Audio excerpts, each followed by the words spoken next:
जितने लोग भ्रष्टाचार की बैसाखी पर चढ़कर राजनीति कर रहे थे, उनको तकलीफ हो रही है। वह डर से एकजुट हो रहे हैं, लेकिन उनका इकट्ठा होना बीजेपी की जीत को प्रभावित नहीं करेगा। यह कहना है केंद्रीय कृषि मंत्री नरेंद्र सिंह तोमर का। जबलपुर दौरे पर पहुंचे केंद्रीय कृषि मंत्री नरेंद्र सिंह तोमर ने गैर बीजेपी संगठन को लेकर दिल्ली में हुई नीतीश कुमार, राहुल गांधी और अरविंद केजरीवाल की बैठक पर निशाना साधते हुए कहा कि अरविंद केजरीवाल ऐसे मुख्यमंत्री हैं जिनके 2 मंत्री भ्रष्टाचार के मामले में लंबे वक्त से जेल में बंद हैं। भारत सरकार प्रधानमंत्री नरेंद्र मोदी के नेतृत्व में भ्रष्टाचार को खत्म करने का काम कर रही है। देश में आज कानून का राज है, लेकिन जितने लोग भ्रष्टाचार की बैसाखी पर चढ़कर राजनीति कर रहे हैं, उनको तकलीफ हो रही है।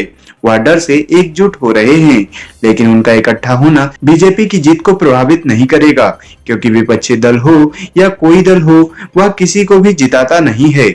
जनता जिसे अपना आशीर्वाद देती है, वह जीतता है। इसीलिए देश की जनता भ्रष्टाचार के खिलाफ और नरेंद्र मोदी जी के साथ है। वहीं राहुल गांधी द्वारा अडानी की कंपनियों में 20,000 करोड़ रुपए के इन्वेस्टमेंट करने के आरोपों पर पलटवार करते हुए नरेंद्र सिंह तोमर ने कहा कि राहुल गांधी के आरोप निराधार हैं। राहुल गांधी झूठ बोलने के सिवाय और कुछ भी नहीं करते हैं, क्योंकि राहुल गांधी के पास आरोपों से जुड़े न तो कोई दस्तावेज हैं और न ही कोई जानकारी। सिर्फ लोगों में भ्रम फैलाकर आप राजनीतिक रोटियां सेक रहे हैं।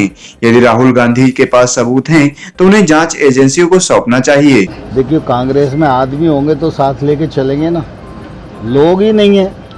कांग्रेस पार्टी पूरी तरह स्खलित हो गई है और हार की तरफ बढ़ रहे हैं। अभी भारत जोड़ो यात्रा भी तो निकली थी ना, क्या जोड़ा?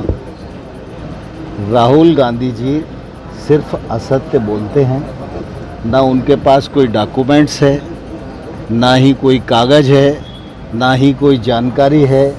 लोगों में भ्रम फैलाकर अपनी राजनीतिक रोटियां सेक रहे हैं। अगर उन पर कोई कागज़ होता तो संबंधित एजेंसियां उनके पास जाएं, एजेंसियां काम करने के लिए खड़ी। भारत सरकार नरेंद्र मोदी जी के नेतृत्व में भ्रष्टाचार को समाप्त करने की दिशा में कठोर कार्रवाई कर रही है। देश में कानून का राज है और जितने लोग भ्रष्टाचार की बैसाखी पर चलकर राजनीति करते थे, उनको अब तकलीफ हो रही है, इसलिए डर के मारे वो इकट्ठा हो रहे हैं। लेकिन उनका इकट्ठा होना यह भारतीय जनता पार्टी की जीत को प्रभावित नहीं करेगा, क्योंकि विपक्षी दल या कोई दल किसी को जिताता नहीं है।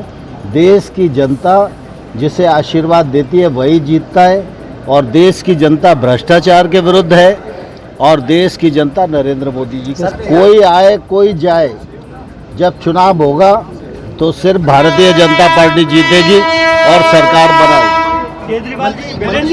भारतीय जनता पार्टी एक परिवार है, हम सब लोकतांत्रिक तरीके से एक दूसरे से चर्चा करते हैं, ये तो अच्छा ही है।